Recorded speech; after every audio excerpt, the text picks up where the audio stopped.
Ang tunay na problema ng Pilipinas ay hindi ang giyera sa Middle East, kundi ang pagwawaldas ng buwis. Mahigit 300 billion pesos ang mawawala sa ating ekonomiya ngayong taon dahil sa pagtaas ng presyo ng langis. Pero dahil sa pagwaldas ng pera nung wala pang krisis, ang ating pambansang utang ay lalampas na sa 19 trillion pesos. Kaya ito ang ilan sa mga dapat gawin. Bawasan ang gastos at pigilan ang mga maanumalyang transaksyon ng gobyerno. Pababain ang VAT at palitan ito ng mga mas progresibong buwis. Tanggalin ang mga miyembro ng kabinete at kanilang mga kasamahan na nagpapahirap sa mga Pilipino. At huwag kalimutan ang flood control.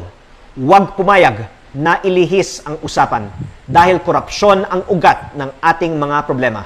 Hindi man kontrolado ng gobyerno ang presyo ng langis, kontrolado ng gobyerno ang paggastos at buwis.